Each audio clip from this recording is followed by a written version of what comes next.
Hi, everyone. My name is Jim Pikarski, and I teach meditation and do Dharma talks at Blue Lotus Meditation Center here in Venice, Florida. Today, I would like to talk about three techniques that are incredibly important and yet are not talked about that often. Usually, we talk about meditation and various other techniques, and these techniques are more mental and they're very important for to increase our capacity to see the truth and also to manage our own emotions. So, the first technique I would like to talk about is really the technique of inquiry. The technique of inquiry is incredibly important because how we grow up, we are conditioned by a lot of our thinking and what we've been told in our lives. And it's very difficult to break through that conditioning. What we have to do is we have to have a very strong intention to break through it and see what is actually happening. Because the tendency for us is to project a conceptual lens over things and just see the idea, see the image, or see the thought, rather than the actual thing as it is. So, this is particularly important when we approach spiritual teachings because with spiritual teachings, we're given a lot of information. And the thing about spiritual teachings is that they do us only a little bit of good if we just accept them. What we need to do is we need to work on them. We need to work on them by saying to ourselves, asking ourselves these questions. Is this really true? How do I see this in my experience? In other words, by doing that, by constantly referring back to our experience, what we can do is convert the spiritual teaching from just an idea or a concept or an image into actual understanding, something that we've experienced ourselves, and we make it very personal. We turn knowledge into wisdom, basically. So the basic approach is no matter what is spiritual teaching you get is, how is this true? How can I see this in my life? Let me take a look at this. Let me inquire into this. So the inquiry isn't secondhand. I mean, you can see what other people have written about it, but the important thing is to continuously look into your own experience. That's where you get the wisdom. So let's take an example. Say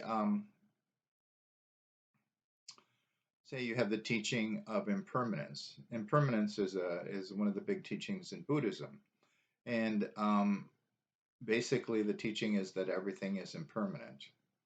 And so impermanence means that everything changes and everything's going to die at some point or change form. So this is a very important teaching, and people can assent to this and say, "Oh, yeah, that's true." But it's also important to look at, and it's important to look at again and again and again. So with a teaching like this, what we do is we contemplate it, and we go back to contemplating it as long as we need to.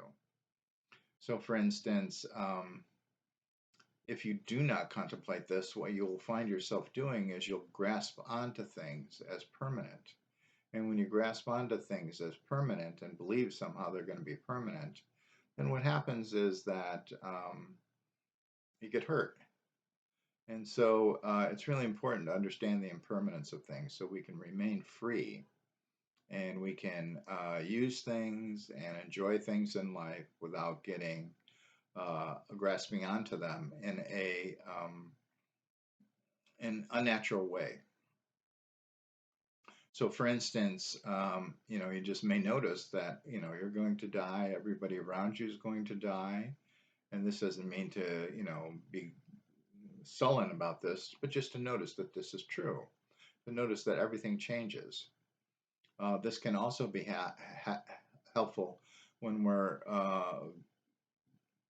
working with aversion, because a lot of times we get overwhelmed by situations, and it can be really important for us to see that this situation is going to change too, that everything is changeable. The only place where permanence is in our own thoughts. We can imagine things being permanent, but they're not. And so we can imagine a negative situation being permanent, but it's not. If we imagine a negative situation being permanent, what happens is it contributes to depression and a bad mood.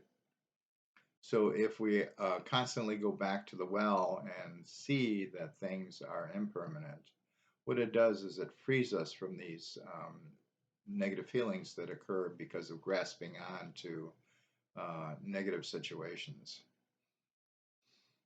And it also frees us up from the disappointment of finding that whatever we grasp onto changes over time. But it makes us more flexible too, because then we can say you're in a relationship. And if you have the idea that the relationship's going to remain just as it is, you're going to be disappointed because you and the other person are going to change. And if you realize that and you're flexible, what happens is that you can respond to the changes. And by responding to the changes, what happens is you flow with the changes rather than trying to make everything stay the same or trying to control the other person or whatever other things can come up when you don't notice that things are impermanent. So this is true, this inquiry and seeing this over and over again is true in all the teachings. One thing is that we have a strong conditioning, and this conditioning makes us believe certain things, and these beliefs are hard to overturn. So a lot of times we have to look at a situation again and again and again. But this is the whole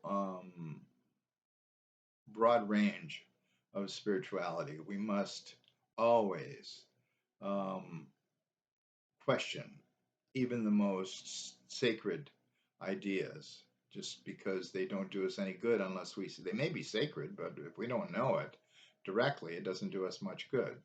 So the only way we can get there is by questioning to really see it in our own experience. So, so this inquiry is a fundamental tool on the spiritual path. If you don't have inquiry as a fundamental tool, you will never gain wisdom, and you will just be a follower and a believer and kind of a fundamentalist. So by being really having a strong intention to inquire and to do that consistently, we can overturn a lot of this conditioning within us. But it takes some work. The second technique I would like to talk about, and these two last techniques are more focused on dealing with emotions. So 95+% of our feelings are not due to our situation, but are due to our own thinking. So, for instance, you could have a real feeling, say somebody dies and you feel real grief. Okay, that is due to the fact that somebody died, and that's a fact. However, if you worry about someone dying and they haven't really died, then that anxiety that's caused is due to your own thinking because it's not a fact and you're just imagining what's going to happen in the future. So, and to tell you the truth, there's very few facts that cause us negative feelings. It's almost all due to the mental lens through which we see life. So we see life through a mental lens, and this mental lens is the thing that creates our negative feelings. See, our feelings are just responses. So if somebody dies, we respond to that with grief. If somebody laughs, we respond to that with humor. If somebody gets angry at us and starts attacking to us, we'll respond to that with anger. So it's a response, but it can be a response to life. It can trigger our emotions, or it can be a response to our own thought process. And the thing is that most of our negative feelings are responses to our own thought process. So it's really important to realize this and to develop a strategy to be able to deal with this. So the first thing is that you have to notice when you feel bad. So really having an attention to notice this, because what happens is you can feel bad for days and you don't even realize you're getting in a bad mood, or you can get in a negative emotion and you don't even realize it for a long period of time. So you've spent a long time suffering for no reason, and it's simply because you weren't awake to the fact that that's what was happening to you. So the first thing you have to do is wake up when you have a negative emotion and wake up when you have a negative mood. Now, emotions tend to be stronger and more short-lived, and moods tend to be longer, like depression or just, ennui, or, just some mood that's kind of come over you. So we wake up to that fact. If we wake up to that fact, then we're no longer totally into it. There's a part of us that's kind of on the outside looking at it.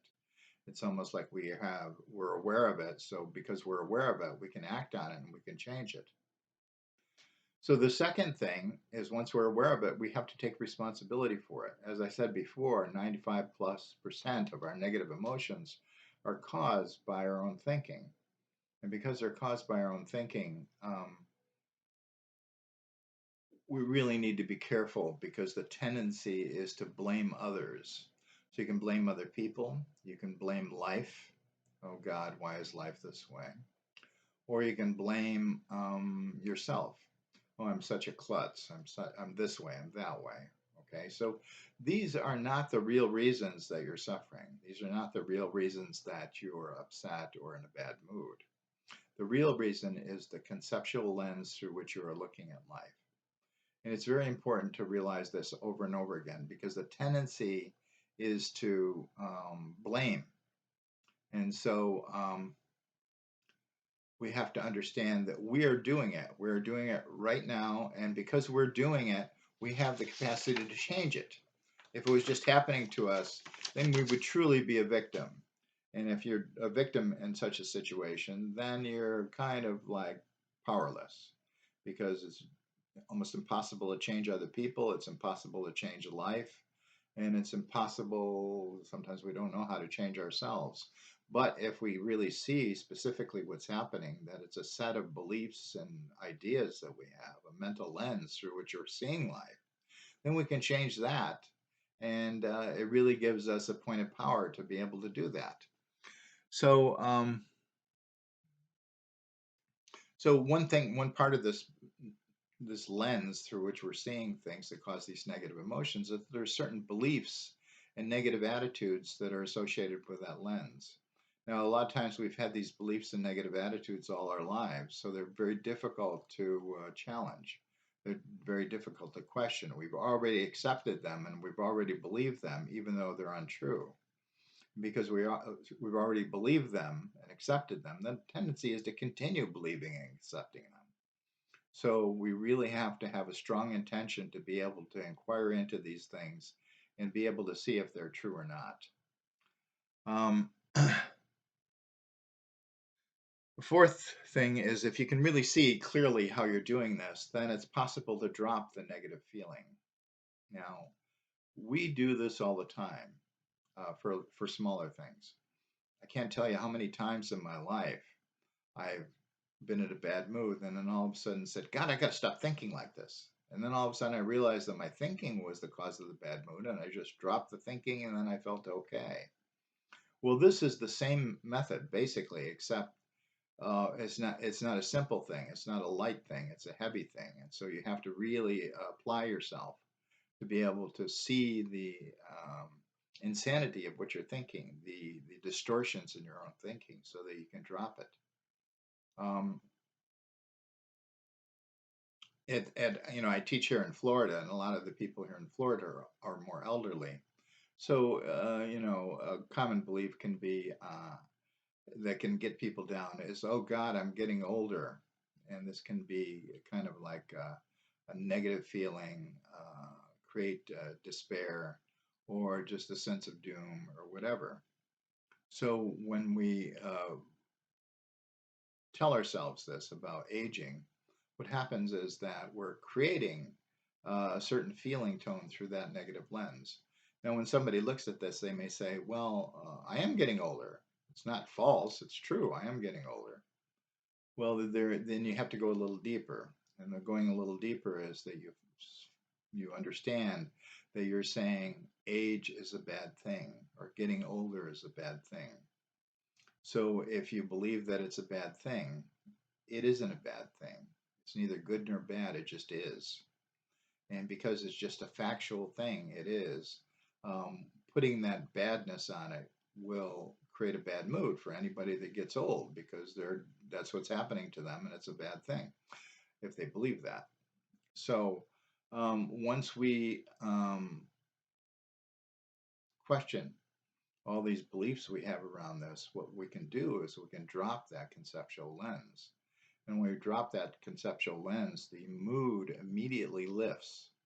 But you really can't drop it through a force of will. You drop it through seeing through it. And when you see through an illusion, what happens is you can drop it completely. An example I like to give is Santa Claus. Most of us, when we were young, were told there was Santa Claus, and we believed it until a certain age.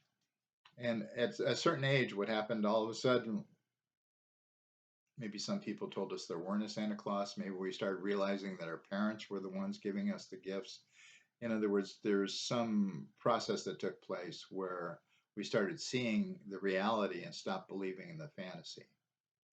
And once we stopped believing in the fantasy, then we just dropped the idea of believing in Santa Claus. And if somebody tried to convince us there was a Santa Claus after that, it was just impossible because we saw through it completely. And the thing is, you can see through the negative beliefs and false beliefs you have about life that are causing you difficulty, and you can see through them completely. And when you see through them completely, you will drop uh, the emotional pain that you're causing yourself, and you will drop it completely, just like when you're a kid, you drop the idea of Santa Claus.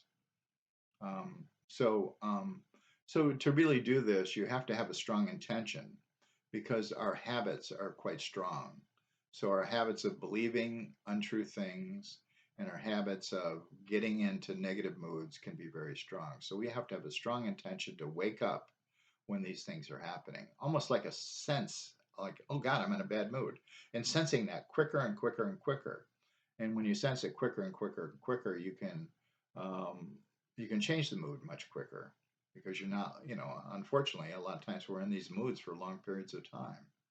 So we really need to be aware of them and then really question them, understand that and accept that it's a conceptual lens. It's not something that's really happening.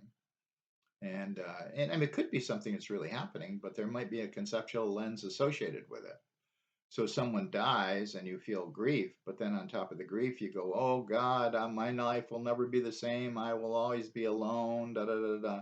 So you have two things mixed. You have the actual grief of someone dying, and then you have the conceptual lens of this fantasy that your negative fantasy about being alone the rest of your life, and that's irrational. And that's the part you can change. You can't change the fact that somebody you're close to died. So you're going to have the grief, and that's the actual feeling.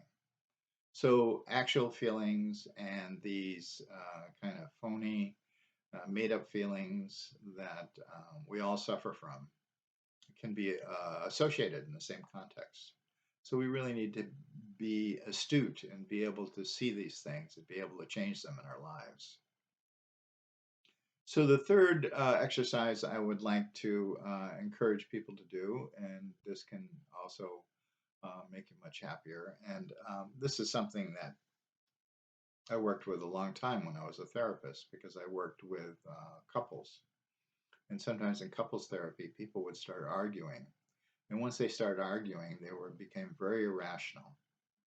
And so I had to develop this book called Mastering Your Emotions with Your Spouse and Others to help people work that through because I realized I couldn't really work with a couple until they got in control of their emotions again. One thing about interpersonal relationships is that the ego is communicable. In other words, if you get lost in your ego and defending your ego, what you do is you tweak the other person's ego. And it's so easy to tweak the other person's ego. You could say that this ego tweaking is communicable more than Omicron, COVID. It's extremely communicable. And you have to be very alert to this because once we get involved in this, the ego just wants to defend itself. It wants to be right. It wants to win. It wants to show the other person they're wrong. The ego gets really involved in this. And once the ego gets involved, if we express ourselves in that ego way, what we do is trigger the other person's egos. So what we'll have is all of a sudden we'll have two people triggering each other, and then all of a sudden they get angrier and angrier and angrier and angrier. And so this is very hard to change. But one thing we need to understand is this, again, is because of our conceptual lens. It's because of the distortion. And this distortion is basically our ego defensiveness. And we really need to be alert to this when we get into these situations.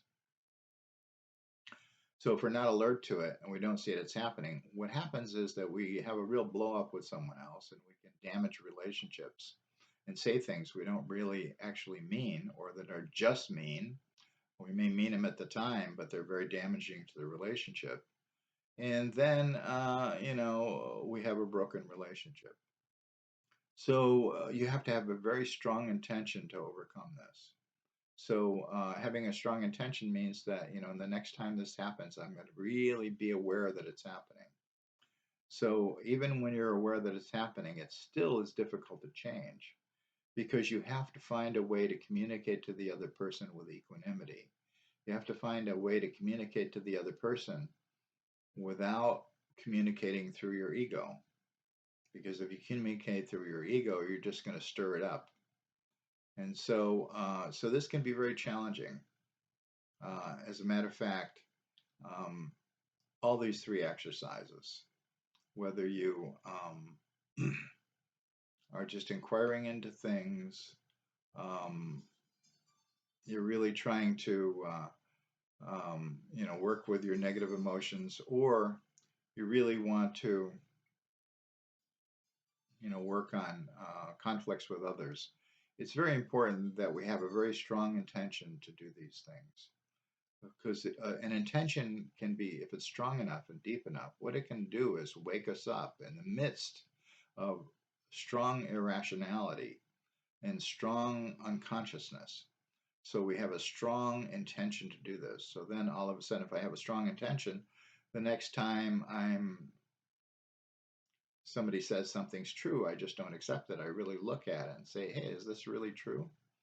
And the next time I get in a negative mood, I can say, hey, how am I creating this? How am I looking at this that contributes to this negative mood? And if I'm really getting into it with another person, I can really look at how my ego is almost determined to get in there and fight. And I really have to look at how I can approach the other person with kindness and equanimity. And these things can be quite challenging. So, but the other thing is that these three exercises can help you considerably in your life. They've certainly helped me in my life. And, I was kind of like easily led, kind of religious person, full of fantasies and all this until I was really taught the importance of inquiry. And other people did this for me. And I also found that my moods could be quite long and my negative feelings could be quite long until I learned to really wake up and see how I was creating these things through my mental lens. And the last thing is conflict. I'm in a relationship with Karen, and a lot of times we'll get in conflicts. And she's really good at this too. We both see that our egos can just stimulate each other and cause a lot of conflict and suffering for us. And we don't want to do that for ourselves, and we don't want to do it to each other. So we both have a strong intention to change that, and that's very helpful. So I hope this is helpful to you. You may want to look at this particular video a few times, maybe even wait a few months and then see it again, because I think these things are really important. And if you build these into your practices, what happens is you will be a lot happier in your life. So thanks for listening.